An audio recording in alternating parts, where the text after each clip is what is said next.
are the New York Knicks. I'm back in the New York groove. Well, it's the Knicks. New York. We are the New York Knicks. New York. For this new season we're about to enter, the Knicks is taking no shorts, it's like winter. New York, New York. New York be about the Knicks, huh? But the best thing about New York City is K-N-I-C-K-S. Everybody say go New York, go New York, go! Hey everybody, it's the New York Knicks podcast, episode 409, part of Almighty Baller Podcast Network and Dash Radio. I am Jay. How you doing, Mark? Good. How are you doing? I am doing all right. Is it? Go. I was just going to say it was a 2-2 week for the Knicks since we last spoke. Yeah, which is not a bad week. We're a 500 team. Going 500 for that week sounds pretty good to me. Depending on what your goals are, yeah. Well, depends on what your goals are. Let me ask you before we even get into that. Are you happy or sad that KP is not an all-star starter? He's in the All-Star game, so who cares? Oh, okay. You don't care. No, he's an All-Star or whatever. I am happy he's not starting. You don't want him to get too big of an ego? I want chips on shoulders. Mm-hmm. I feel like he's not had a season where I'm like, wow, he should be an all-star. I mean, yeah, I guess he'd be on the team, but he hasn't. He had that amazing start to the season, mm-hmm. and he's had a lull where he's been shooting pretty inefficiently and not playing as well. More recently, he's been playing a little bit better lately, and his defense has been a lot better lately. But it's not. I want to see more from KP. Yeah, I want to see consistency, and he's had a good year. And I don't want to rag on him too much because he's third year in the league and playing really well overall. But he hasn't been as good as we'd like, and we want him to get better. And I want him to have that like next year I'm going to deserve the start. Right. Yeah, I mean And- he shows flashes of being incredible, and yeah, I'd like to see that done on a regular basis too.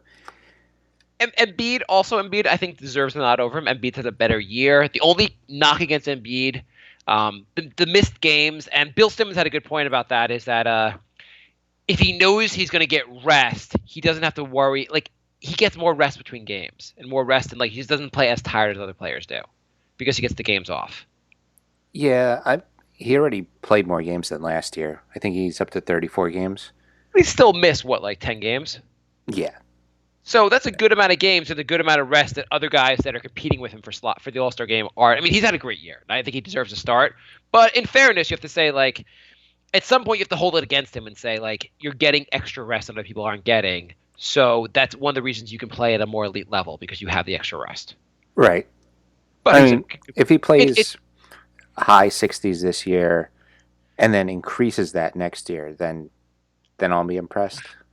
I don't think he'll ever increase. I think he's got a guy who's going to play 65 games a year, but he plays at such a high level that whatever. He is a very good player. And he's already doing more this year than I thought. I mean, he's playing over 30 minutes a game, and he's played 34 games.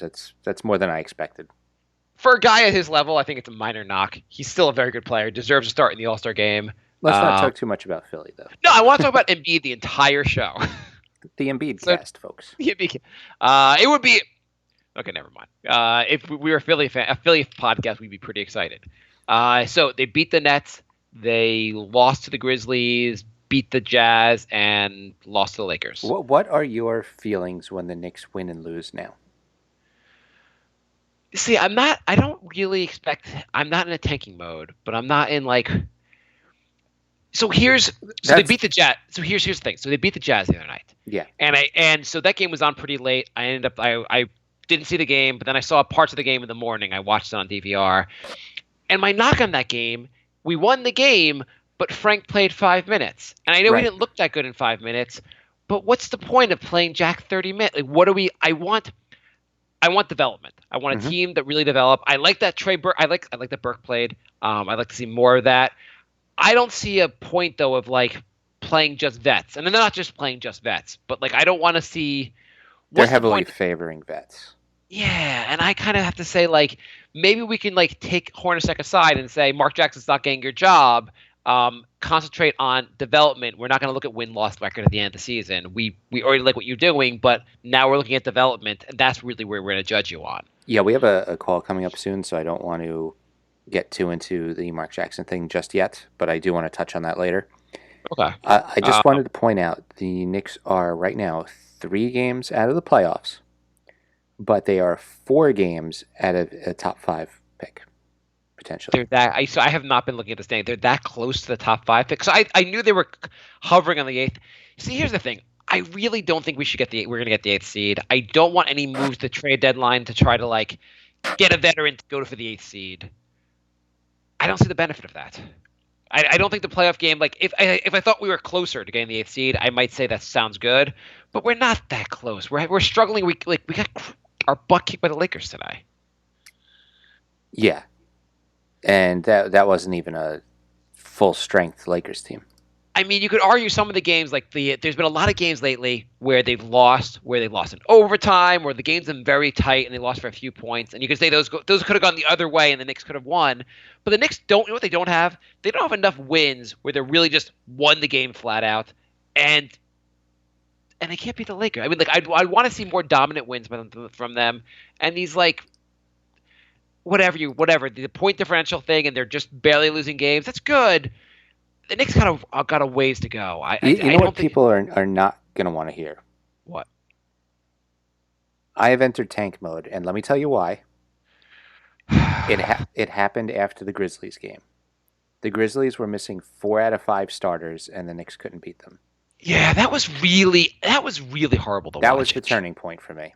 That got me a turning point on the starting lineup. What are we doing? Like, Cantor, he's got to go to the bench. I don't like. I want to see KP put KP at the 5, and you may say, well, KP's not good against banging against bigger centers. If it's a bigger center, we're playing Andre Drummond or whatever, we can put Cantor back in the starting lineup. But Cantor does not do anything in the paint, and Kyle O'Quinn gets some blocks, but really does not stop anyone in the paint. You're talking about defensively. Defensively, yes. Yeah. On offense, yes. They're all good on offense. I'm talking about defense, which seems to really matter. Does it? Grizzlies. Since when? Not since you're like a Knick, but to whom? The Grizzly game was atrocious. They were just going into the paint with no one was even trying to stop them. The only guy who was trying to stop them is KP. KP is a defensive force, and it got me thinking that maybe KP's value. Maybe we should almost say to him, "Hey, I know you think your most valuable contribution on the floor as an offense. I want you to be a two-way player, no question. But your most valuable contribution on the floor might be on defense, because you could be such a difference maker, like just like Rudy Gobert is on Utah. You could be such a difference maker with shot blocking on defense that that's almost where you should expend more of your energy. And we should try on offense to have Timmy handle a little more of the workload. Beasley, when he's on the floor, you have other guys that can score. I don't need KP killing himself to score. Get your points in the flow of the offense. You're still going to get a bunch of points, but don't I don't want KP taking like the way Melo used to take defensive plays off because he needs to get his rest so he can put all his energy on offense. Mm-hmm. And when do you remember why KP said he didn't want to play the 5? Because it's too much banging bodies and he exerts too much energy. I mean, that's basically what Melo said about the 4. I mean, KP had 12 blocks in the 4 games this week. So his defense is there. I mean, his defense has been looking a lot. It looks way better than last year. Around the basket, he's looking great. Away from the basket, he still needs work. And sometimes he's left in a weird position. There was a play in maybe it was the Grizzly game where like KP saw there was a guy wide open from 3, but no one was at the paint either. And so the guy like he's like, do I stay in the paint and go for and try to guard here, or do I go guard over? I don't know where everyone else was on the court, but like there was like basically 2 big areas to cover, and he just kind of like tried to shuffle between them, and obviously it didn't work out, and the guy shot a 3 and scored. But no, I don't know where else, and someone else was to cover him. But it's hard when everyone else is not keeping their assignments either. The Knicks way too often cheat off their man and try to like double, triple team everyone. There's one other thing I noticed that's been going on lately, and I'm not a fan of it.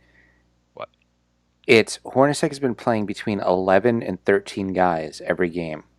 Yeah. And Agreed. I get that. I mean, all right, it's not like cut and dry who the Knicks should be playing every game. But on the other hand, how is it helping anybody to throw a guy in for 5 minutes here, 6 minutes there?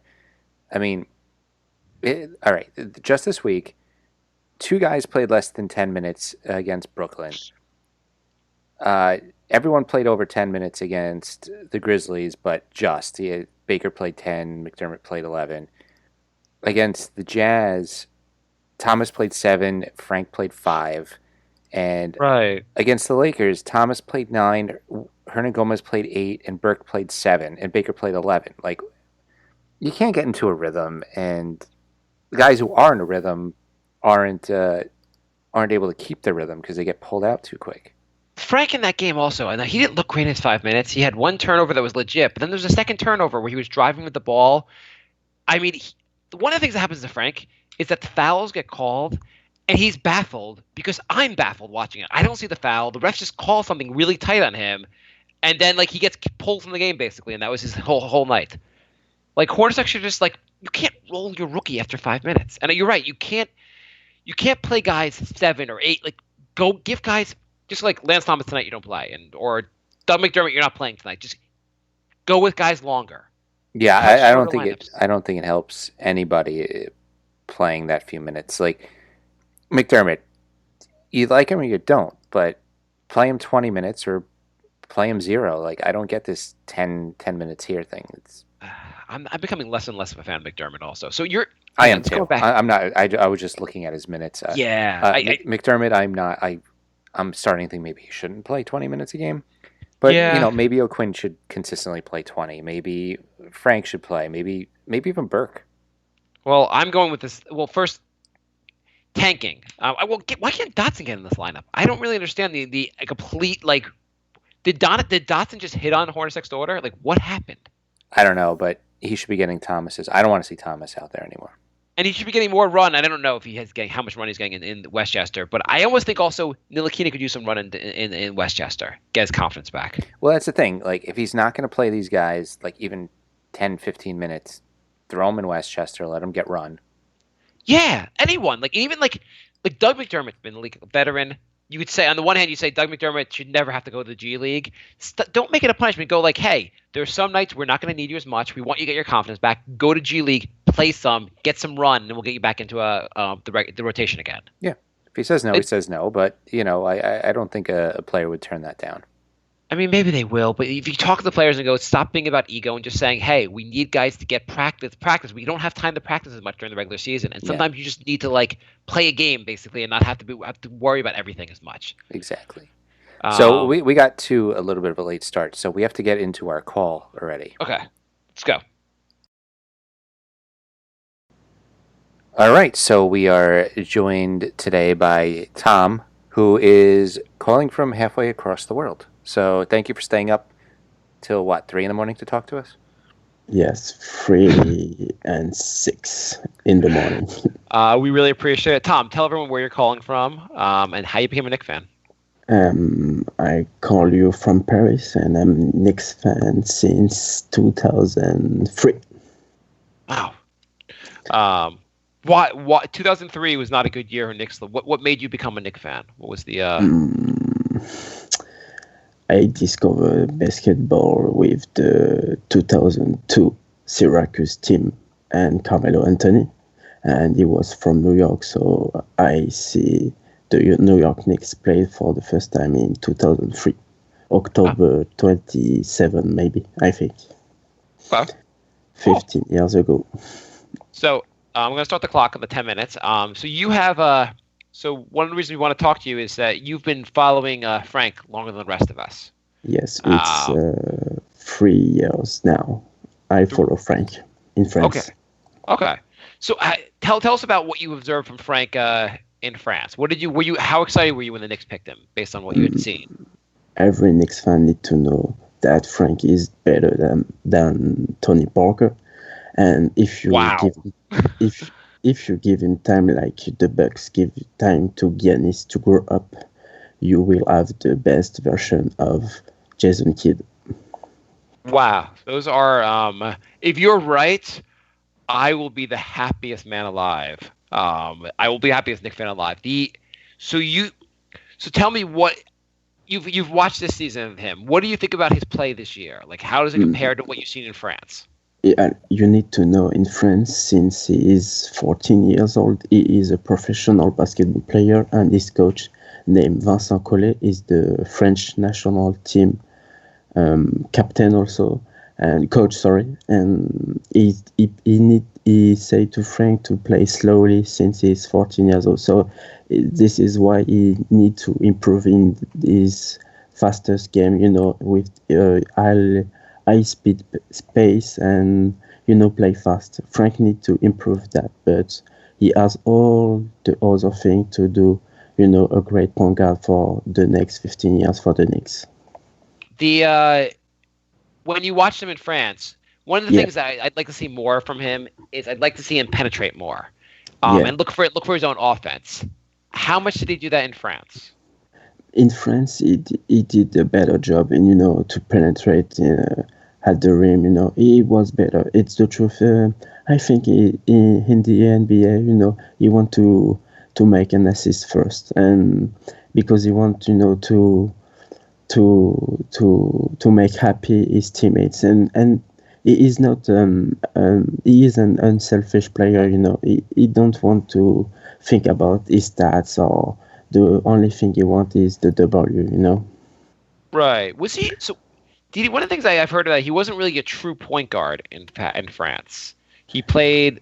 He didn't. Was he? I guess. Let me ask you. Was he a true point guard in France? Was he running the offense, or was he playing a bit more two guard? No, in France he was a true point guard. Okay. Never Mm, mind. and you need to know one thing, every Knicks fan. During his 15 years old, yeah, sorry for my English, I No, tried no to do my problem. best. No, thank you. He was European champion under 16, and when he was 17, he was European champion under 18, and he was the MVP of the tournament. He was the best player. The last 3 games, he was absolutely great. He made big shots. He did, a very aggressive plays, and he did very, very, very good things. And we need to give him time. I know we are the Knicks fans, not very patient, but we need to be patient for Frank. Okay. Let me ask you I guess how what was I gonna say? What was his? What do you? What were the strengths of his game when watching him in France? I don't know if you see the stats, but in France and in the NBA, he is now the best defender in the pick and roll efficiency per 100 possession. I don't know if you see that. He is so long. He has 7'1" wingspan. He is so tall for the other point guard. When you see Kyrie Irving say, "Oh, he's so long," he pushed me every time. It's so hard to to push him to make a mistake. And the first quality of Frank is defense. It's the truth. Okay. Do you think he on the opposite side on the offense? I mean, I think a Mhm. lot of people have been very happy with his defense and feel like he'll develop. It's the offense that's really worrying people. Mhm. Do you think so? First off, in France, was he a good? Forgetting a distributor, was he a good offensive player? Did he like? Was he able to? Was he good as far as scoring points for himself, keeping He, the defense honest? he never been a good scorer, because the coach never say you score first. He score in second. The first thing he learned from his coach, and since he's 14 years old, is give the ball to your best shooter, like he did with Porzingis. Okay. But he has all the ability to score, because he has a good mechanic to shot. He has a good vision. Mm, Given time, I promise he will make his shot. No problem. I'm not looking at stats from France, but was he one thing like sometimes he looks like he has a pretty shot and looks like he can hit, but other times is he a 3-point shooter? Can He, he Yeah, I think he's better in 3-point shoot than in mid-range shoot. With 2 points, he has a better 3-point. And the 3-point line is longer, I think, in the NBA than Europe. So he needs to adapt a little bit, but he will make his shot maybe in 1 month or two. He will come faster than the attack, the rim, or other thing. Do you think and you've watched the NBA? I feel one thing that's happened to him this year, on going back on defense for a second, is that I feel the game sometimes is called tighter. Like he gets some like ticky tack fouls where the refs are just calling it extra tight on him, and he's kind of confused. How are the games called as tight in France? Because I feel like sometimes he's been screwed on calls in the U.S. I have to say one thing. I think the ref in the NBA are more, they don't give, credit to the rookies, in everything. Frank, and try to make a steal or defense hard, there is a call, and I don't. Yeah, Frank did some mistakes, to did a very bad foul and some stupid, yes, foul. We can say that, but I think when he will be like, Lonzo have no call on defense, and Lonzo defense sometimes hard. So maybe be patient, and the ref will know, like Kawhi Leonard. When Kawhi start his postseason with the Spurs, the ref called every time when he was a contact with LeBron, and you see in 2014, the ref don't call the contact because they know that Kawhi is a good man and not a liar, and he defends and giving some time for the foul. He will adapt to the NBA ref also, because in France we don't call every contact. Okay. So going back to what you first said, you said that you think he'll be better than Tony Parker. Yeah. And as good as Jason Kidd. You're guaranteed better than Tony Parker. And I feel like that's a pretty bold statement. Like, I think he'll be good.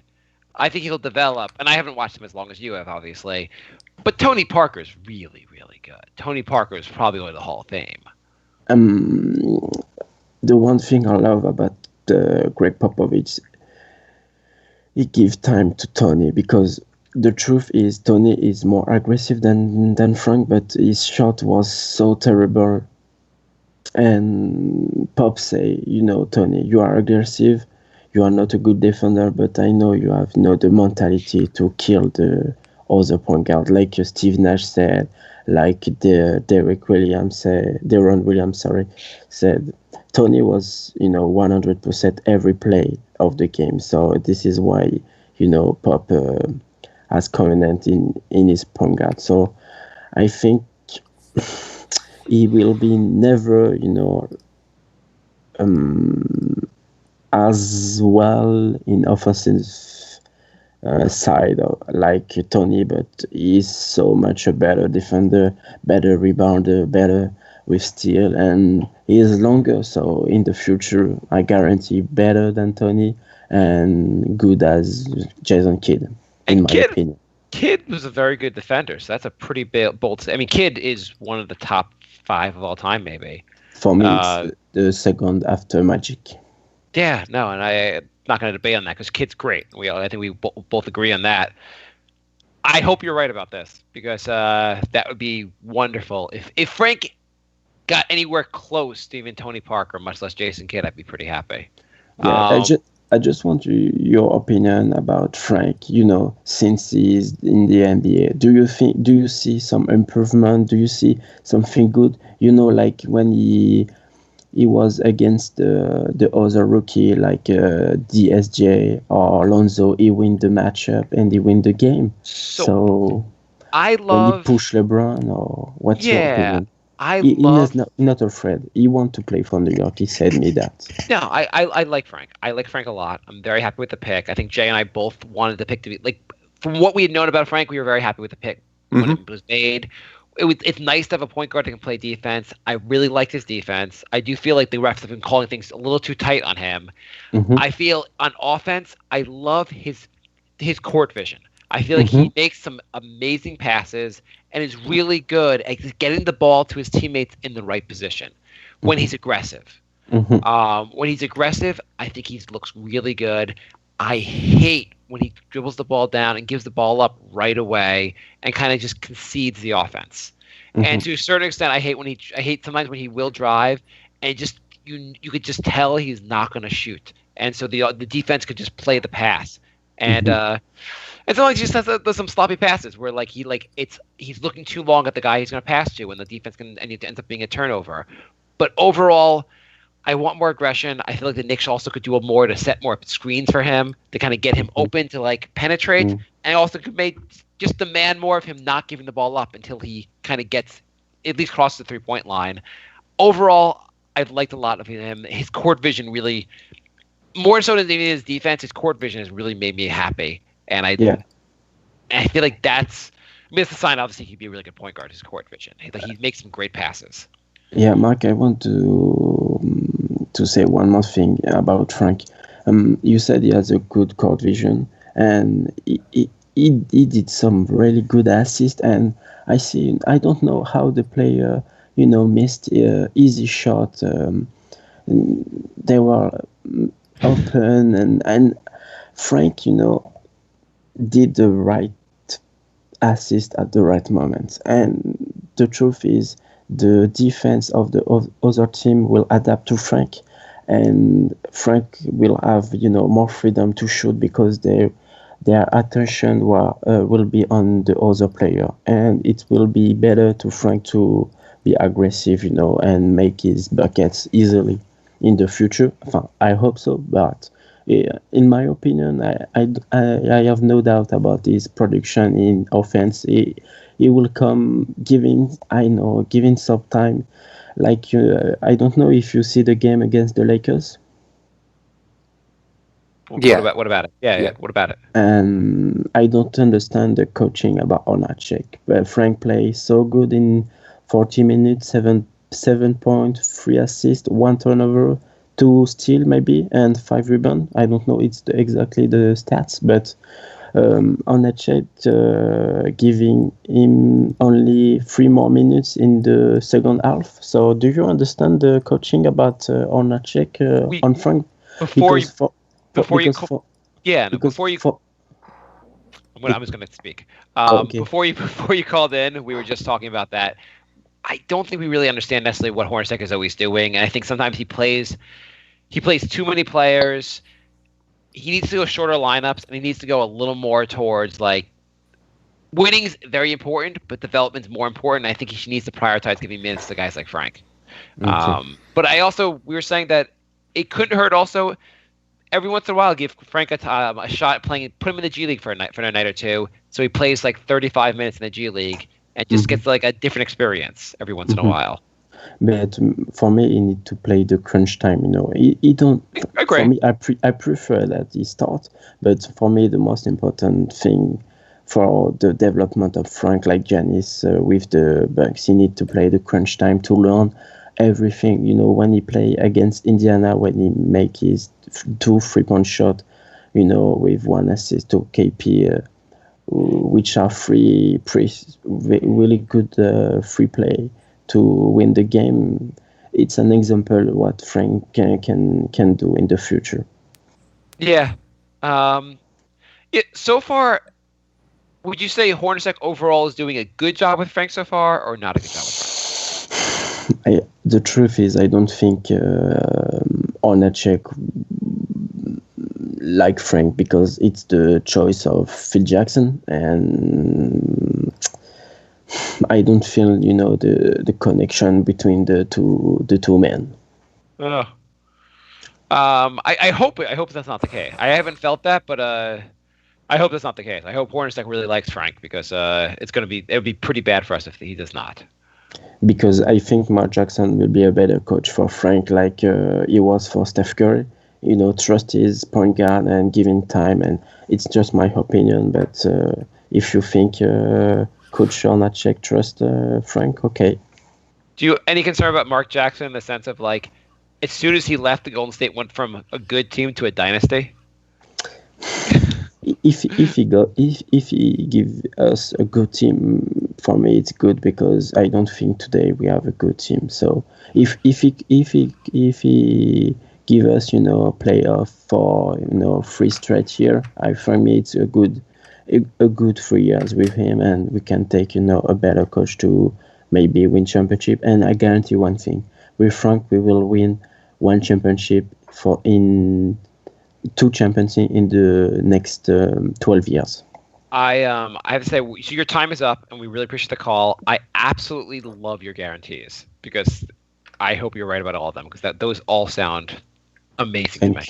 Thank you, man. But thank you so much for calling in and your insight on Frank. We don't too often get fans calling in from France, and not too often guys who've been following Frank for this long. So it's really nice to hear your insights. Appreciate, man, and I love your podcast, and you have many French fans, and thank you for the invitation. Thank you very much. Is there anything you want to plug before you go? Any Twitter or anything you want to? Yeah, my Twitter is French Knicks Podcast.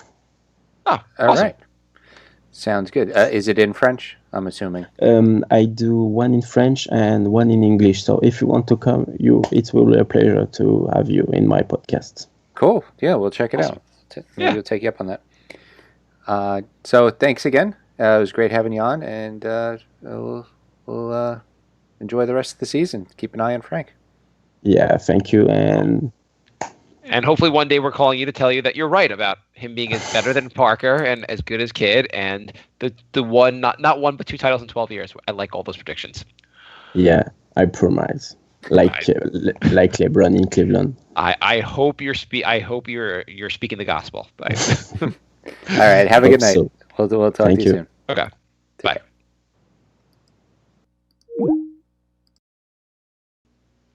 Another good call. So okay, you want to go first? I have a couple things I wanted to bring up. Go, please. The revelation that you want us to tank right now is getting me. It's throwing me off a little bit. Go on. Okay, so 3 topics that I think we should talk about. Trey Burke. Okay. He's getting a lot more playing time than we thought he would.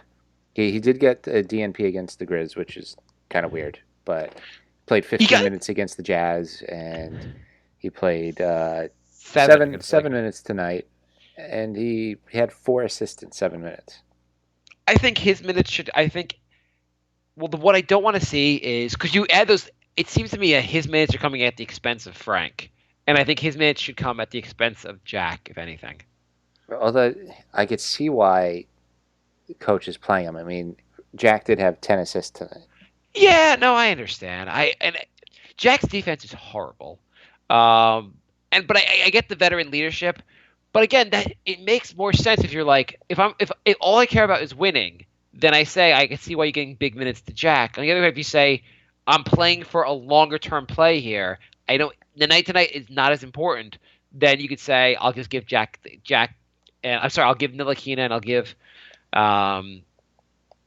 Burke more minutes and hope that works out for us in the long run. Or maybe just go 2 point guard lineup at some points. I mean, Courtney Lee is, he's earned his playing time, but when Courtney Lee's not on the court, maybe throw in a Burke or Frank at the 2 with Jack. Yeah, so Ron Baker has been a little better since last show I called him trash. But he's good. When the Knicks are getting burned by guards, it's good to throw Baker out there for a second guy to play some defense. Yeah. But I why not put Burke out there with Ntilikina or Burke out there with Jack, and because Burke's a little bit of a in-betweener at times also, because he's very, very good offensively. He's not always the best. I feel like it'd be the 2 point guard lineups wouldn't be a bad idea for the Knicks. Yeah, I think Lee could play some time at the 3. I kind of want to change the starting lineup. Yeah, I feel like no matter what starting lineup we have, we say that the next episode. Yeah, I definitely want to get Thomas out. He didn't start today, which is good. So today's starting lineup was Porzingis, Cantor, Hardaway, Jack Lee. You said you would like to see Cantor come off the bench, right? Yeah, so I would take Cantor and put him off the bench. I feel like I feel like I'd like to see him more without KP on the floor.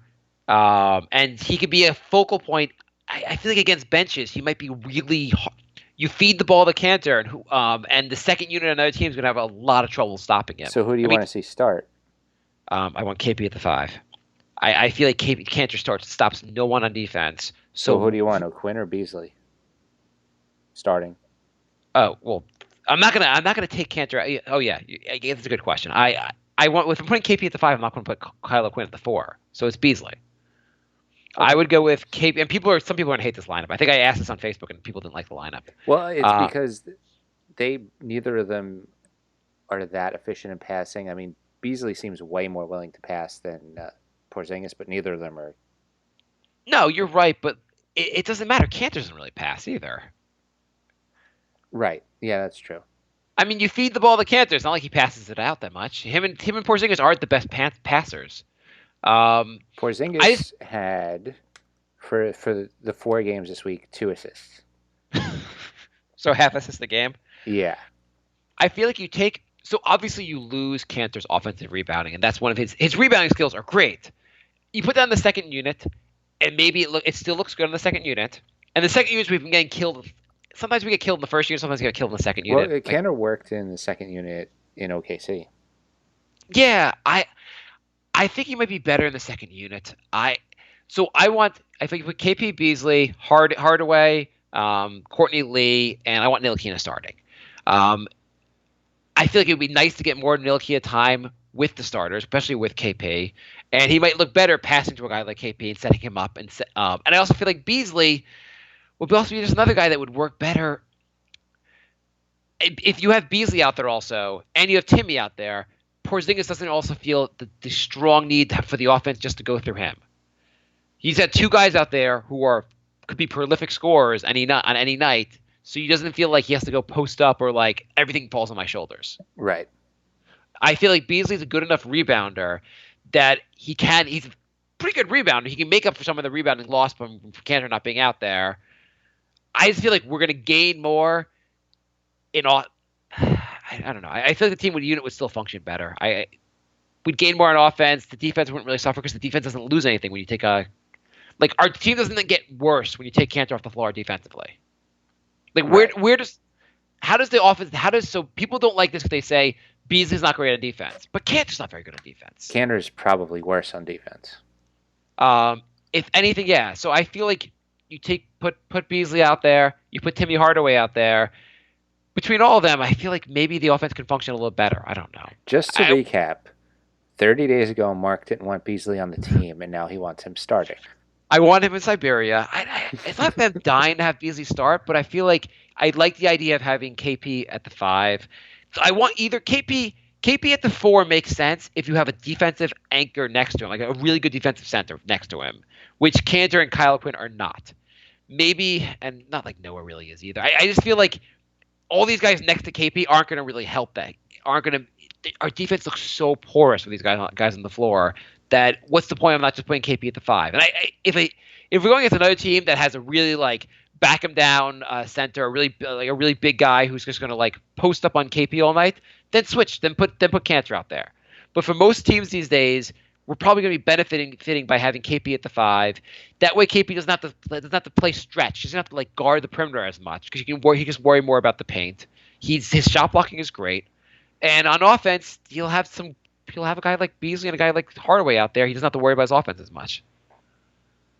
Yeah, I mean that might work, and you have a crazy offense in that lineup. Yeah, I just feel like the Knicks come out too slow too often. They come out too. It's almost too unathletic of a lineup, basically, having Cantor out there. Well, especially with Cantor and Lance Thomas, it was just too unathletic of a lineup. And I feel like just very stale lineup where the teams like they would never look very. They would always look horrible on defense, even with Thomas out there, and they on offense they'd look eh. Okay, next topic I wanted to talk about before we get to the questions. Yeah. is there's rumors that the Knicks have their eye on Mark Jackson as a coach replacement for Hornacek after this season. And you like this? I hate it. This is a guy who thought Draymond Green wasn't that good and shouldn't get a lot of minutes. Okay, in fairness, I agree with you that it does look bad that they were a decent second round playoff team, and then he left and they went from that to a dynasty. That does not look really good for them. But he could still be I don't know. It doesn't look good for me. The other thing is I am kind of getting sick of changing coaches every other year. Yeah, that's the thing. My question really is having instability, is Mark Jackson going to be so much better than Hornacek that the move is worth making right now? I haven't loved Hornacek, but I feel like it might just be for sake of stability and continuity. It might be worth going another year of him at least. It's like every year everything changes. Mm-hmm. Yeah, we have 7 new guys. We have a new coach. Half the time we have a new GM. I mean, if Mark Jackson comes, then if Mark Jackson they have a bad year, do we fire him and go someone else after? Mm-hmm. Last topic I want to talk about before we do questions is the Hornets said they are interested in moving Kemba Walker. So your question to me is, well, how long of a drive is it going to be to pick him up and bring him here? That was my favorite response when you asked that on Twitter. Some guy said, "I'll drive him to the airport myself." Well, I got a mixed answer on this on Facebook. I asked if people would give up Frank to get him. Mm-hmm. Maybe I asked that on Twitter. I forget where I asked that. A lot of people said yes, and a lot of people said no. I feel like well, first of all, if he's going to be as good as Tony Parker and Jason Kidd, then it would be insane to do it. I would not do it. I would not I would not move Frank to get Kemba. But I would get Kemba if I could offer other pieces. Who would you move? Everyone except Frank and Porzingis? There's a guy, last name else, first name anyone. I would move. I mean, I guess if it was Hernan Gomez this year's pick. Would you do Hernan Gomez in this year's pick? And Cantor, and you're going to take back a horrible contract. So you're going to get Michael Kidd-Gilchrist. Yeah. Or Dwight Howard. Yeah, just whoever it is, forget, we don't have to name the other guy. Just going to be a horrible contract. And they're not, first of all, they want to give up a horrible contract with this trade. So you're going to just take a horrible contract. Don't pretend you're not going to. Don't pretend we're going to give him Noah. They're not taking Noah. No. A Cantor makes a lot of sense because in trading him, just for contract standpoint, he's $20 million comes off the books at the end of the year unless he opts in. It versus a guy that might be a 4-year deal where you're locked in a lot longer. I could see why that would be helpful in the trade. Well, I think Dwight Howard only has this year and next year, but it's $23.5 million. Here's what I don't understand: why are the Hornets trying to trade Kemba? I think they're doing it, like you said, to move the other bad contract because right now they have 5 bad contracts. But they're capped out and they're not a playoff team. But who are you building around? Don't you have all positions? Of all positions, though, wouldn't you want to if you're blowing it up, wouldn't you want to build around Kemba? He's 27 years old. It kind of concerns me that they want to move on from Kemba. It's weird. He's a young point guard. He's pretty good. He's not he might not be quite all-star level. He made one all-star team. Okay, he's an all-star point guard at 27 years old, who probably has 5 more good years ahead of him. It's weird that they want to move on from him just to move a contract. Actually, they have a lot of bad contracts. I just looked. So they have Batum at $22 million, which is terrible. Dwight Howard. How many years on Batum? Batum has 4 years left. So we're getting Batum back, basically. I mean, I would not do it with Batum. Batum is no. Why not? Well, let's just say that's part of it. No. Taking back Batum. No. Because they're going to want to give you the worst contract they have. Yeah, no, I would do Dwight Howard. But they're not going to. They want the worst contract. It's not going to be because the thing with the Dwight Howard is not one less year of Dwight Howard is not going to do it for them. I would do. He hasn't looked that bad this year. Marvin Williams, 3 years, $13 million.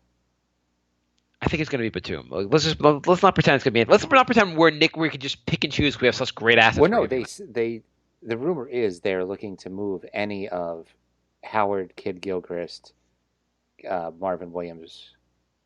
It's gonna. Or Batum. They can get. They should be able to get a decent package for him. So what are you willing to give up to get him? Pretty much anybody except Porzingis. Well, but just make a trade. Make a proposal here. Okay, so my proposal would be Cantor, I guess the draft pick, because if you're getting Walker, you're not going to have a good draft pick anyway. So our 14 pick 14 in the draft say. Right. So the 14th pick, Cantor, and take your pick of the bench, McDermott or Lance Thomas or whatever. Hernan Gomez, fine. For I think this guy we were so excited about last year. Yeah, sure, whatever. Who cares? For Kemba Walker and Kid Gilchrist. Kid Gilchrist has 3 years. Marvin Williams has 3 years. I'm sure they'd be happy to get rid of either of those. They're both making $13 million a year. I thought they'd get better. They might be able to get a better offer. Or Well, maybe Cody Zeller. I don't know if they want to pay him 12.5 for 4 years. maybe if they Cody Zeller also. I don't know. I don't think this is not going to happen. All these things are never going to happen. Yeah. I don't know that much about his defense. I know from watching Kemba play the Knicks, he looks like he's going to the Hall of Fame. I read it's not bad. He's small, but he knows how to go around screens. He can stay in front of people, so it's like around league average defense. I mean, I would love to put him out there, put Jack's face on a milk carton. I'd be very happy doing that. Mm-hmm. It'd be great. 27, so it'd be great to pair him and have Ntilikina learn from him, and that'd be wonderful. All right, I'd be very happy. But I don't think so one thing I wanted to really quickly cover. I don't know if I wanted to. Did you read the 538 article? Yeah. It had some pretty interesting points in there. I don't know if everyone read that. So it was an article about Porzingis and how he's basically turning into the new Melo. What I found funny is they had a stat called bad shots, which is where you take it on the court. A mid-range is worse than a three-pointer or in the paint, and how covered you are. So if you have a guy within 1 foot of you, or if you're double teamed, or if you have a guy with nobody within 5 feet. And so they showed the top bad shot shooters, and out of the top 4, 2 of them were current Knicks, and 1 of them was an ex-Knick. Melo, it was Jack was up there, surprisingly, KP, and Melo, right? Jamal Crawford. Oh, Jamal Crawford. Yeah. Oh, Jack was not up there. No, it was 2 was Crawford, 3 was Jack, 4 was Porzingis. Damn, who was number 1? Number 1 was DeRozan. I have the list, yeah. But the thing is, DeRozan and Crawford were 1 and 2 last year. Porzingis was 72 last year and moved all the way up to 4. Yeah, so that was kind of a weird thing. And Jack was injured, so he didn't qualify last year. Yeah, it's I forget about Jack. It's concerning that KP, and part of it, the offense being on his. So I think there was a quote from Anthony Davis who said it took him 3 years to really get comfortable with him being the focal point of the offense. Mm-hmm. And this is KP's first year of being the focal point of the offense, and he's definitely tried to force things at times. But that's a huge jump because he's forcing stuff. Mm-hmm. He's forcing it, and he's taking heavily contested shots. Yeah, too often, and we all see that in game. He does a lot of pretty things, but then sometimes in the game, he just shoots a shot. You're like, why did you shoot that shot? Mm-hmm. They also pointed out KP turns the ball over nearly twice as often as he records an assist, and he also averages fewer assists per game than any of the other players who rank in the top 10 in post-ups. None of these are good things. No, there was also a couple other weird things that were on there. There was also what was his release point thing was weird. Did you remember that part? No, actually, I didn't get to read all of it. Oh, that had a bunch of. So they said apparently also Porzingis' mid-range jumpers have been blocked more often than anyone else in the league. Weird. That's weird for a guy so tall. Yeah. Yeah, he had a pretty bad block against the Lakers today. So they said so even though he's 7'3", he has an unusually low average release point of just over 9 feet on his mid-range attempts, the third lowest among the league's 46 volume shooters. So his release point is actually, even though he's obviously very tall, his release point is actually one of the lower release points of guys that shoot a lot. Which I found they found that kind of, I mean, that's maybe something the coaching staff should figure out and just like work with him on it, just to kind of adjust his release point to make it hard to block. There's so many good things about Porzingis, and there's so many things that like defy what other guys can do, but you have to also learn from the things he's doing not as well, so he can adjust and get better. They said one thing like almost 2/3 of Porzingis' 2-point baskets are assisted, while under a third of Carmelo's 2-pointers were assisted. So obviously that in that way, he's still trying to score more part of the offense. Mm-hmm. They also said that what was it? So KP when he shoots within 2 seconds of holding the ball, he shoots 56.7% from the field. Or the effective field goal rate of 56.7%. So that's really good, right? Mm-hmm. They say that puts him up there basically in the same rate as Durant and Anthony Davis as far as efficiency. Okay. So he's one of like within two, gets the ball, makes a quick decision, shoots right away. He's one of the best shooters in the league. If he holds the ball for over 2 seconds, he is one of the worst. He's one of the they say he's one of the 2 or 3 worst shooters in the NBA, around 40% when he attempts a shot after holding it for more than 2 seconds. Well, I think we see our red flag here. So make quick decisions. Don't let the ball stick in your hands. Yep. And we've all seen that when he tries to dribble, the ball gets more likely to be turned over. He's fighting with it. Like, if you can't make a quick decision, pass the ball right away. Yeah, I agree. But anyway, so I thought that was pretty interesting. Yeah, go to questions. That was good. Okay, so we are NY Knicks Podcast at gmail.com, and we are NY Knicks Podcast on Facebook, Twitter, Instagram, and Patreon. If you want to help support the show, become a Patreon member for as low as $1 a month. You can help support the show, and you get goodies if you subscribe as well. Yes. So if you, I think it's if you subscribe for, what's the price dollar amount to get you to come to their house and sing in your underwear? We have not gotten to that amount yet. Okay, just checking. $2 will get you a Knicks pen. $10 will get you a Knicks shirt. We have a couple for $11. Will you tattoo their face on your back? We have Knicks Podcast shirts at thenewyorknickspodcast.com, and we sometimes have articles up there too. So you can check that out. Has any of the Patreons asked for a pen? No. Oh, okay, cool. So how many pens do you have left? I don't want to talk about it. So if you want to write an article for the website too, you could email us nyknickspodcast@gmail.com. Paulie6588 writes, listening to your last podcast, how's that drink? And then parentheses, he called me a bad word. Ice moving around, glass clinking around, making us all thirsty. At least tell us what you're drinking. I'm driving home from work. My throat is dry, so parched.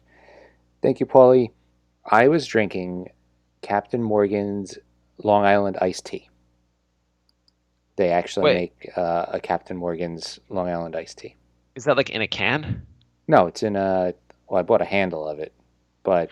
It's like it's because it's not one of those, because they now have a lot of like pre-mixed, like mixed drinks. No, which it's vodka, rum, gin, tequila, and triple sec. But it's Captain Morgan brand. No, I know, but you're buying it in the store, right? You're not making it yourself. Right. Or did you make it yourself? No, it just comes in a bottle and I put it on ice. Okay, so it comes in like a handle of just... Oh, is it good? Yeah, it was pretty good. Okay. Well, just asking. Yeah. Let's see. Uproar Radio writes, is this mother effer seriously trying to win a game with that horrible lineup in the fourth quarter? Jeff is on drugs. Stephen A. Boyce. Was Jeff smoking that good Cali Koosh with Mike Beasley during halftime? Shaking my head. Knicks are straight poop. KP, no all-star game for you. Got Beasley and Hathaway looking more like the team stars. I think he meant Hardaway. then him and Hathaway. and Trey Burke need to play like he's still in the G League. He looks too hesitant to take shots. There's a reason he was out of the NBA and on his way to China. He stinks. Sessions laughing to the bank with Kuz on the getting Knicks checks without playing for them bus. French Prince is a top 10 pick who would have probably been a second-round pick if not for Phil Jackson. He looks like Jerian Grant as a rookie. Frank is not a top 10 pick, but his defense. Lee's scoring and Cantor's rebounding could have been used when the Knicks were down 8. Instead of this fool coach got Burke, Baker, and Beasley bucket machine 3 with 5 fouls guarding the Lakers 4 down the stretch. Sheikh Ahmedi's trying to get fire. He really did a bad job tonight. Knicks season is thumbs down. I say we throw in the towel this year and maybe get a real top 10 point guard. KP, not an all-star, don't deserve it. Frankie shouldn't go in all-star game, and Beasley has to be a sixth-man candidate this year. That was a lot of stuff. So, in summary, Uproar Radio did not like today's game. You think? I mean, there was a lot not to like about today's game. Yeah. I think we covered most of it. So if you want to go to the Facebook questions, we could. I have a question for you. So what do you think the number one used lineup is for the Knicks, the 5-man lineup? Jack, Lee, Thomas, Cantor, Porzingis. Yes, that is right. What do you think their net rating is? I guess I mean, that's not hard to get. You're watching the games. Oh, yeah. Well, I was tempted to say Hardaway, then I realized he was injured too much to make that. Yeah, I was surprised. I thought you were going to not get Thomas, but yeah. What was the next part? What do you think their net rating is? You know what a net rating, like offensive rating and defensive rating. So you take the net, the difference between them. You subtract or add. Subtract. Yeah. Oh, you get it. I'm thinking. You use a calculator if you can't use the math. I mean, you could use long division. Long addition. I don't know why it's division. Go on. I'm going to say -8. -5. Actually, if you look at the lines with Thomas, all the big minute lines with Thomas all look really bad. Mm-hmm. Our next most used lineup, though, is a +6. So I'm still playing the guessing game. Our next most used lineup is KP, Cantor, Jack, Lee, and Hardaway. So if you just switch Lance Thomas out for Timmy Hardaway, there's an 11-point swing. That's pretty interesting. I thought that was pretty interesting. I don't know. And the third most used lineup is also +6, and it's Baker, Beasley, McDermott, Ntilikina, Kyle Quinn, which in some way makes sense because you always see that bench lineup that does pretty well every once in a while, like that makes a run, and it's that's usually the bench lineup that makes a run. Yeah, it is crazy though that lineup, Ron Baker is featured in our third most used lineup. That is a little weird. At least for 5-man lineups. Do you want to hear about our other lineups, or are you not as interested? Like 4-man, 3-man? Sure. What do you think our 4-man lineup, if you can guess, just take Lance Thomas off, and by far and away it's Jack, Cantor, Lee, and Porzingis. Mm-hmm. What do you think the net rating is on there? I would say -6. It's plus, but it's plus 0.4. So it's basically breaking even. Okay. But that's twice as much as almost twice as much as the second most used lineup. The second most used lineup is of the 4-man is Hardaway, Jack, Lee, and Porzingis, and that's a +2.5.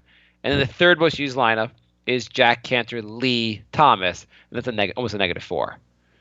So Thomas seems to be a common factor in the negative lineups. Interesting. Of the most used one. I just found it kind of interesting. Going to the 3-man lineups, our most used 3-man. So when you get our top 3 most used 3-man lineups are all negative. It's Jack, Lee, and Porzingis, then Jack, Cantor, Lee, and Cantor, Lee, Porzingis. They all end up being negative. Not negative by that much. Our most positive lineup, if you start going down the list, it's not that Hardaway, Jack, and Lee are almost a +5. Okay. And our absolute, there's nothing else that interesting on this. And then 2-man,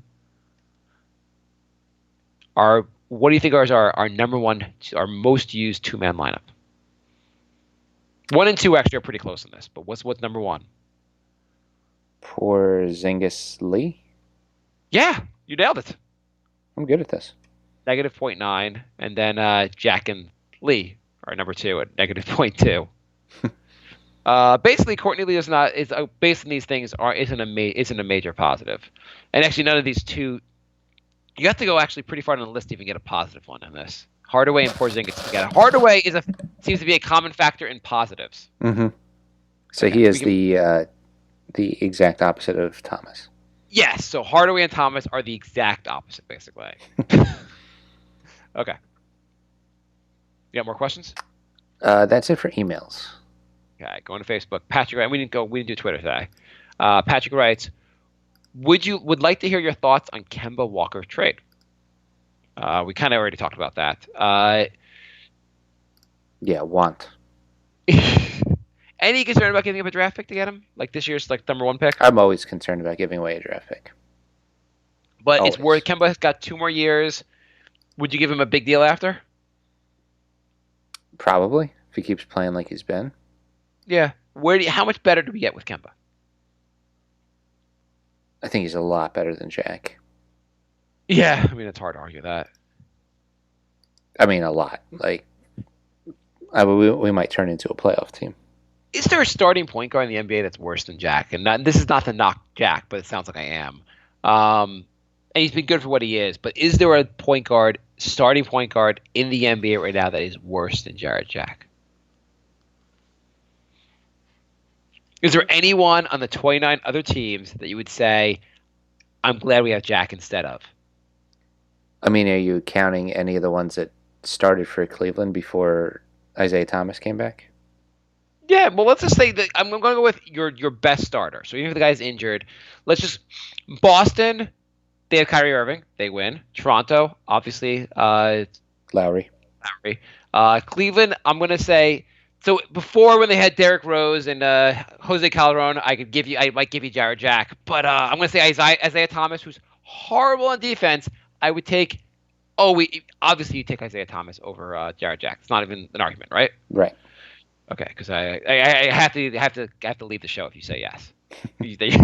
Miami's got Dragic. Washington's got Ball.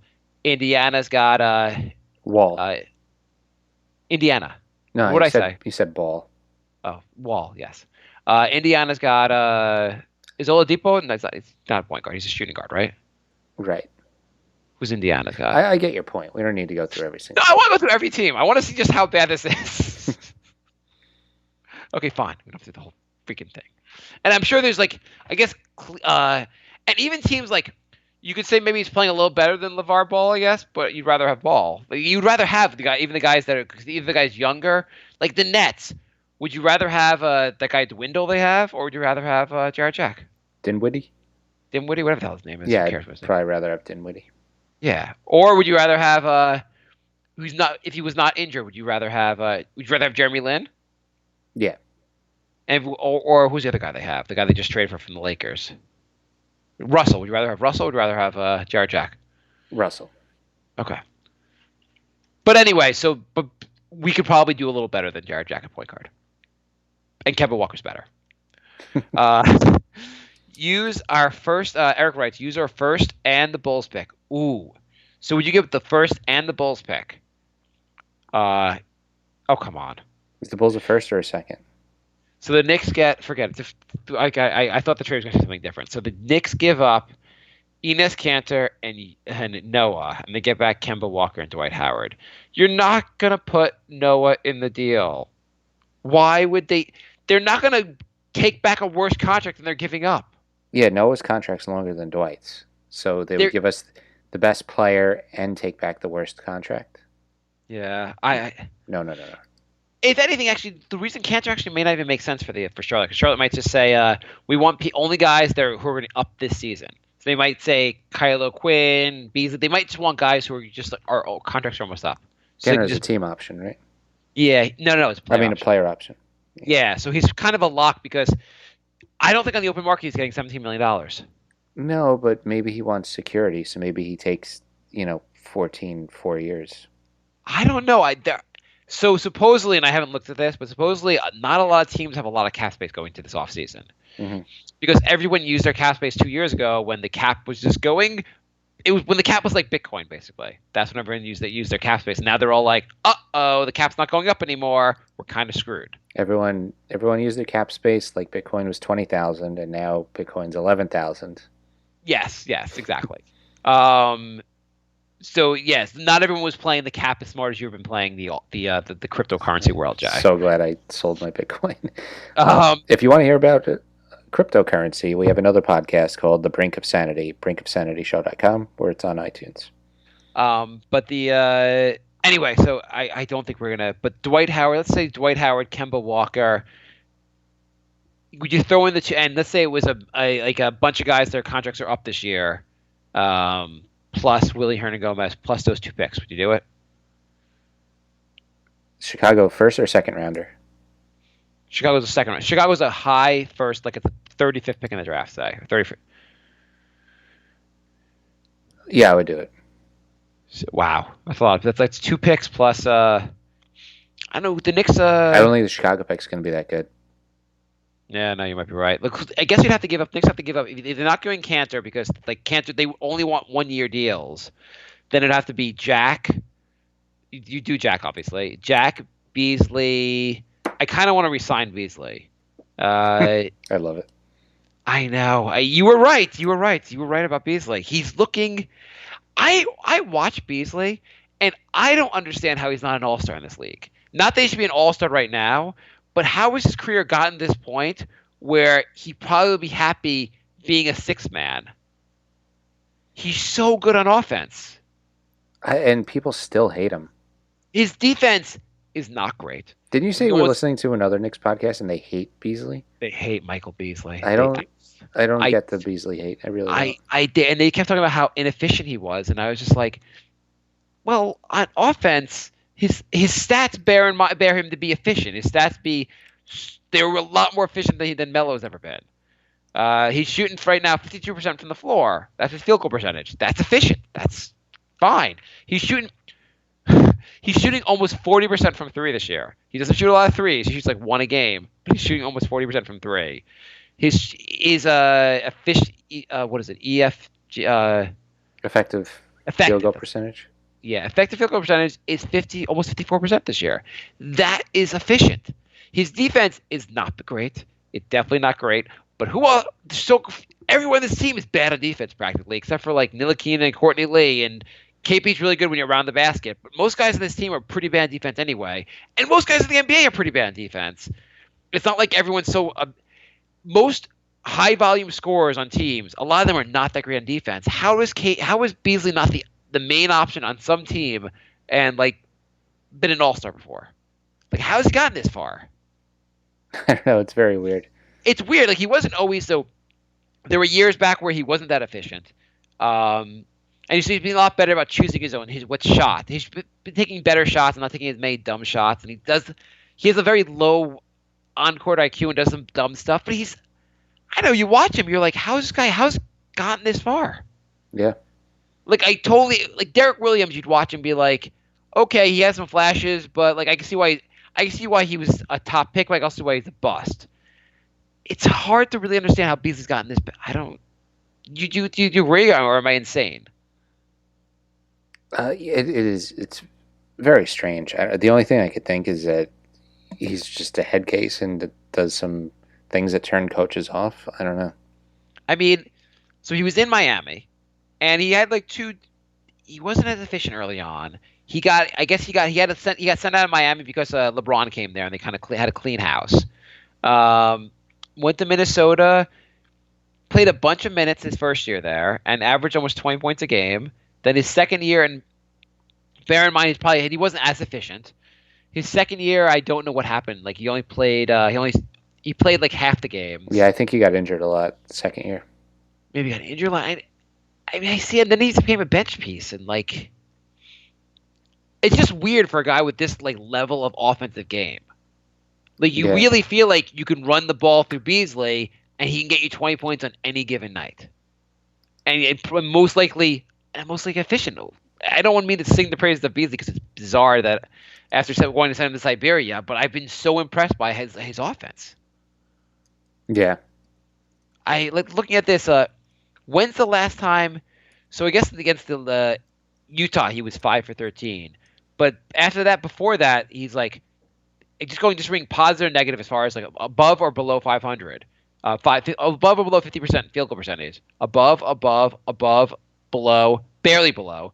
Above, barely below. Above, below, Right below. there, you could stop. That's crazy. Yeah, most of these nights he's been pretty darn good, and it's also after watching Melo all these years, like watching a guy that can who kind of does the same things that Melo does, but is efficient is pretty nice. Yeah. You put him in like a 2-man game with like Timmy Hardaway, or like one of their point guard. Like he's good in the pick and roll. Like I don't know, and I guess everyone says what do people say? They say like it wears off. Like he starts playing well, and then you think you got something, and then it wears off like Bitcoin. Yeah. Like he's been a fool's gold. I don't know. Okay, moving on. Paul writes, the Knicks are an average team. But anyway, do you think we're getting Kemba? Just No. make a prediction. No. No. Okay. Paul writes, the Knicks are an average team that will not get significantly better in 2019 without change. They cannot sit out the trade deadline. Change must start now. The Celtics had a 5-year strategy. What do we do at the trade deadline? And there was a response from Nick that wrote, the Celtics just seem to do everything so well. They hired the perfect coach. They fleeced Brooklyn, Phoenix, Philly, and the Cavs in trades. They have a stable management. It's just sickening how terrible the Knicks do things compared to the Celtics. Yeah, I mean, they got a nice head start by the fleecing Brooklyn. That was I mean, they won the other trades as well, but I mean, actually, they really won the Cleveland trade too. But that Brooklyn trade really, really helped them out. And then having the smarts to trade draft picks to get Tatum instead of Fultz. By the way, somewhere, maybe it was Bill Simmons was talking about how much of the nightmare scenario it would have been, and it could have happened where the Knicks actually traded KP and drafted Fultz. I mean, and we talked about that on the show. Like, if you thought Fultz was gonna be like this amazing point guard, maybe it could make sense. You build around your point guard. Holy crap, that would have been awful. Yeah. So what? And also the Celtics. This is not the first time they've done this. No. They had they used a bunch of draft picks and young players to get Garnett and Paul Pierce, and not Garnett and Garnett and Ray Allen and win a title. I know, it's funny. They traded young guys to swindle another team to get Garnett, and then they used Garnett to swindle another team to get the young guys back. I mean, and they also full circle. Rajon Rondo, who used to be really, really good. You know where they got him? They got him for barely anything from Phoenix, who just didn't like keeping their draft pick. They were just cheap.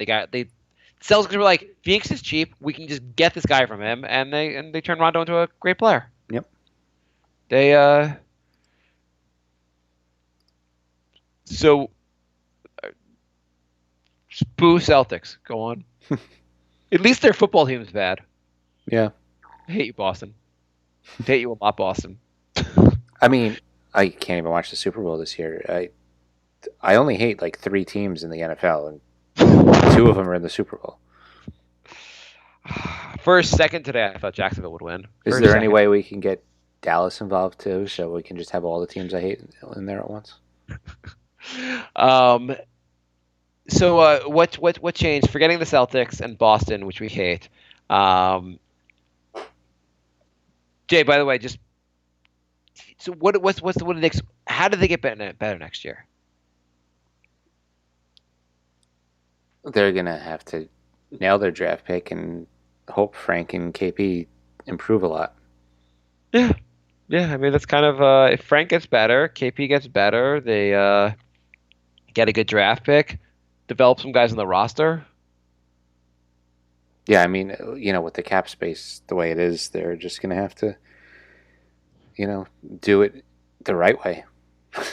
Yeah, I feel like it's kind of that's what some people said. Someone said online is like with Kemba, like, can't we just build a team from the draft? Just try it once without every shiny nickel we see. Yeah. So shouldn't we be building towards next year right now? In the sense of like play the guys that are going to be here and give less minutes to the guys that aren't going to be here. Frank is not going to be here. No, we do not want Frank as our starting point guard. Not Frank, sorry. I meant Jarrett Jack's not going to be here, probably. Is Jack coming back, probably? Probably not.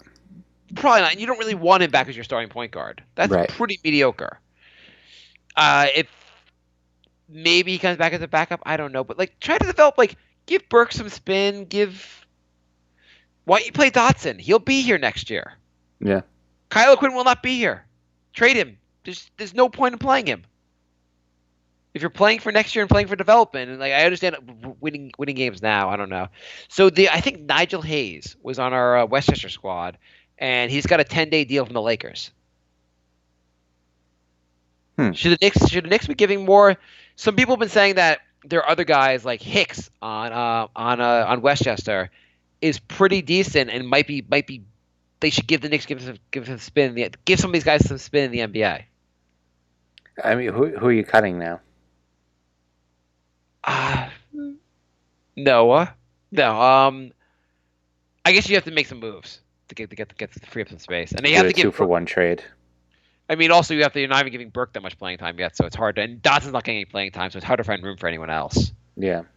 But maybe you should like a guy like Lance Thomas gets less minutes going forward. Doug McDermott, like maybe we can just try to trade him, or like just say like you're probably not on our plan for next year, so we can just move on from you. Mm-hmm. But that's probably pretty early in the year to say, Doug McDermott, we're not going to play you anymore. I just have not been impressed with Doug McDermott lately. I've been very unimpressed by Doug McDermott lately. Were you hoping more from him? I had such low expectations that he's already exceeded what he's done. Yeah. I feel like he's not that great of a defender. He's got to be better on offense, and he's not. Ralph writes, why so much hate for Frank? Not from you guys, but from fans in so-called New York and Knicks groups. Are you guys in any Facebook Knicks groups? If so, which? I'm not in any. I'm not in any either. I'm a big fan of reading the comment section of Posting and Toasting. Yeah. I pop in there every once in a while, but like once a month. And on Posting and Toasting? Yeah, I'll put a comment in every once in a while. Oh. And Twitter. No Facebook Knicks groups. I don't know. If you have any to recommend, Ralph, let us know. Why so much hate for Frank? Knicks fans are impatient. They want him to instantly be really good. Yeah. It's hard. It's also like if you're really bad on defense right away, but you're really good at offense, it's easier to feel like see the long term there. He can always get better on defense. The opposite's a lot harder to root for. Yeah. Ralph writes, why so much Clyde hate from these Facebook Knicks groups? He is not a homer, but you guys want a homer like Tommy Heinsohn. How do you pronounce that? Heinsohn? Yeah. It's for the Celtics. Clyde's awesome, so that's just blasphemy. I don't get how these people could hate him. He's awesome. He's got great suits. Yeah, I don't really understand why you diss on Clyde. I mean, sometimes he drives me a little crazy with like when he talks. Sometimes he doesn't seem to believe he believes in older NBA, like his doesn't have a love for the 3-point shot, say for instance. But and I don't know. I like Clyde. I really have no issue. I've never watched the Knick game being like I hate the announcers. I think they've done a pretty decent job with it. Yeah, there's so many that are worse. He's not quite as good as I'm a big Met fan. I think Keith Hernandez and Ron Darling and Gary Cohn are the best in all of sports. But and Jay, you agree, right? You love baseball, right? Oh, Julian they're my favorite. Whenever I watch baseball, I think that. Julian writes, versus Utah, Jack had 28 minutes and Frank had 4 minutes. Unless injured, what's the strategy? Frank needs more trust and minutes. That he does. Frank writes, a while back I asked why we don't play KP and Beasley together. I got my answer tonight. They suck at D. That is all. I mean, I understand that. Well, first of all, if you put KP Beasley and Cantor or Kyle Quinn out there, it really does not work. You cannot have those three bigs on the floor together. Yeah. But I know I'll ask anyone out there. KP and Beasley together is that any worse defensively than Cantor and KP or Kylo Quinn and KP? Yeah, exactly. Yeah, I understand if we had a better defensive option than Beasley, then all for it. Frank writes, when did Knicks fans forget how to pass? Is Melo? Oh, sorry. When did the Knicks, not fans, but when did Knicks forget how to pass? Is Melo secretly coaching this team? Why is Rambis still a coach? I don't think Rambis is doing terrible, but there's a lot of questionable stuff going on right now. I mean, how much do you think it's him versus just you have the roster you have? You have less talent. You have a lot of guys that just don't necessarily make great decisions. They aren't very good players. They're all a lot of below average or below average players. Yeah. It's hard to look good when you have that. Yep. Eric writes, trading for Walker only makes sense if we keep Frank. I'd be open to trading the first rounder if we were not in the top 10. Also, if we didn't trade Frank if we didn't trade Frank in a first for Kyrie, why would we do it for Kemba? Learn from our mistakes. Let me ask you, who would you rather have, Kemba or Bledsoe? Ooh, that's a tough one. Because we wouldn't give up the draft pick or all these things would not be given up. Hernan Gomez was tough to give up. We were really not a fan of giving up a lot to get Bledsoe, and now we're a total fan of giving up everything to get Kemba. Right. I mean that one's pretty much a wash. Yeah, well, it's just kind of weird. I guess a lot has changed. Time has passed. Yeah. Eric writes, trading So Frank writes, I've been seeing a lot of clamoring for Horny to be fired and be replaced with Mark Jackson. I think Horny is doing a fine job with what he has been given, and I can't stand Mark Jackson. Jackson sounds clueless when he calls games. I'm legitimately scared of what we would even consider hiring him. Thoughts? Yeah, we talked about this before. I don't want Jackson at all. He's one of the last people I want as coach on this team. Does he have this amazing track record? I understand that he was a Knick. He was a very good Knick for a little while. But does he have some? And he's obviously a great all-time point guard. Does he have some amazing track record in coaching? No, it was the Warriors. That was it. Yeah, he was on the Warriors, and I don't know if you officially could say he was holding them back, but they seem to have gotten a lot better after he left, with virtually the same roster the year after. Yep. I mean, you could say players got better, Green got better, but I'm not saying he's a bad coach. I just don't see the huge upside here. Oscar writes, the Hornets are openly shopping Kemba in order to attach one of their bad contracts, Howard, Batum, Williams, Kid Gilchrist. Should we have to have a go? And who would you trade for, say, Kemba, Kid, Gilchrist, $25 million combined salaries? We pretty much covered that too. Gilliam writes, in the podcast between Zach Lowe and Bill Simmons, they said Pistons could be looking to trade for someone who helps. By the way, that was a good. Lowe and Simmons did an all-star podcast for the East and the West. That very worth listening to. The East was a little better, but they said the Pistons could be looking to trade for someone who helps them win now. They said Stanley Johnson could be offered, and that's the kind of player teams should target: an under 25 top 10 pick. Some of which have worked well when changed scenarios. Oladipo. So I came up with this trade to bring him to the Knicks as we would fill the small forwards position and fits the timeline. Courtney Lee and Jared Jack for Stanley Johnson and Ish Smith. It's not terrible. I really like Lee, though. Yeah, but I mean, I guess you could argue, and I don't love trading Lee. We have 2 more years of Lee, and I like a lot of. And I haven't advocated trading. I've been advocating against trading him because I like a lot of it. But Stanley Johnson does have a lot of upside. He's a small forward. We need a small forward. Mm-hmm.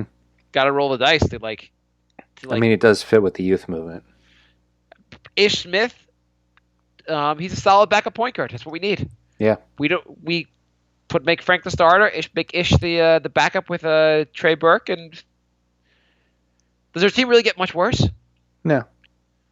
So Courtney Lee, as much as I've liked a lot of things with Courtney Lee, he's been pretty much a net zero on the court. Not in like a negative. Like he's not been like a positive or like defensive. I think his offensive decent rating is around like evens out. Mm-hmm. So I don't know. You kick Lee away, maybe you get more minutes for Dotson anyway. Yeah, maybe. I don't know. I mean, you gotta roll the dice and get like most of the teams. A lot of teams like either you draft really good guys or you just roll the dice and like get really lucky on a good trade. Right. I mean, I think a lot of times with this you kind of have to look at the potential. You say, all right, we like like Burke, but like how good can he possibly get? And if you have a guy that you think can get better than the one you have, then you make the move. the Oladipo one. Look, Oladipo looks like he's an all-star this year. I mean, he is an all-star this year, right? No question. Yeah. He's had a breakout year and like just need the right situation. And I don't know what is Stanley Johnson. I think Stanley Johnson's kind of out of the rotation there. Yeah. So I don't know that much. I haven't seen them play that much. And you're kind of rolling the dice on the guy who's like he's 21 years old and has a lot of potential. Exactly. His numbers have been horrific in the NBA so far. Mm-hmm. Just to get a quick look, he's a career 36% shooter. Barely. I think put it with per 36 is still pretty bad. Yeah, he hasn't been very good, but in theory, maybe in the right situation. Yeah. I don't know. I like the logic there. I like where you're going with this, and I guess if you're going to trade Jarrett Jack and Courtney Lee and get a guy you could roll the dice with, it's worth it probably. Yeah. I don't know. It doesn't. Who else are we going to get though? Like who else are you get for small forward? And how are you going to get someone for small forward? You don't have the free agency money. We don't have a lot of value to trade. Yeah, it's draft or getting lucky. Yeah. Eric also writes, so as of now, the Knicks first rounder will be in the 10 to 15 range. Should we trade that and Willie for another starter? How much would it take to get Fultz?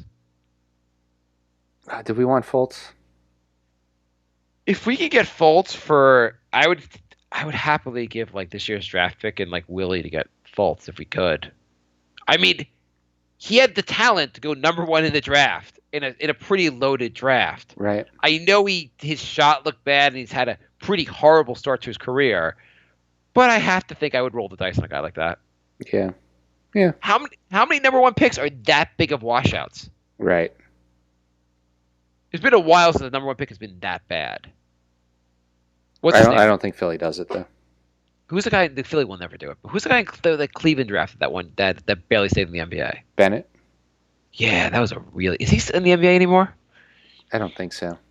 That was maybe the worst number one pick I could think of. Yeah, that's worse than Darko at number 2. That is.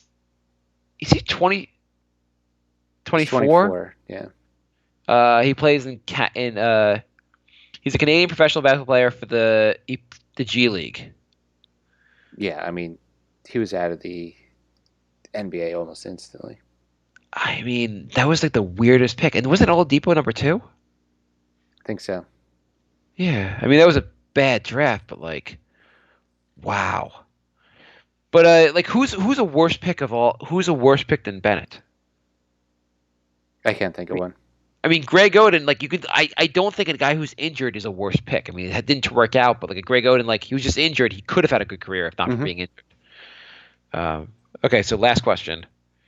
Oh wait, hang on. Do you think you could trade the Knicks 10 to 15 pick and Willie to get a starter from someone?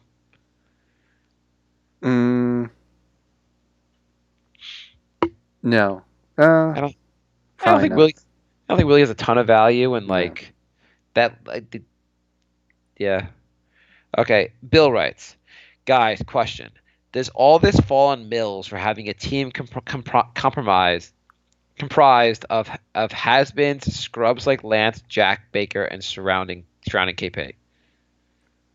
Kinda. Really? Well, wait. Fall on Phil? No, Mills. I mean, No, Mills didn't have a lot of he had like very little cap space to work with. They made one they made one big signing this offseason, and we're all at this point saying that offseason signing was a pretty good one in Timmy Hardaway. I just wanted to say, if you're listening on Dash Radio, we are out of time. So thank you for listening. We'll be back next week. If you're listening on Dash Radio, that proves it exists. Okay. You don't like that line? Where the Dash Radio is over, right? You said we're out of time, Jay, so I can make the comment after Dash Radio is over. Yeah. Anyway, can you really blame Mills when he had very little work for with this year? No, Phil's got a lot of blame for that. Yeah, I mean, that has to be Phil. Phil was here for 3 years. You can't blame Mills. I mean, Mills was here also, but it's really Phil's call the last 3 years. Yeah. Okay. Anything else you want to add? Nope, I think we're done. Yeah. All right, so thank you for listening, everybody. We will be back next Sunday. And, yeah, I guess that's it, right? Yeah. Okay. I'm gonna play and if Anthony Bennett wants to come on the show, just find us on Twitter. Okay. I'm going to play the goodbye song. Okay. My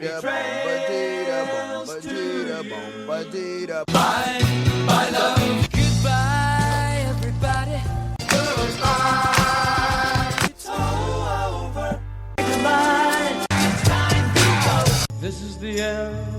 Say goodbye. You better go away. I'm gonna leave.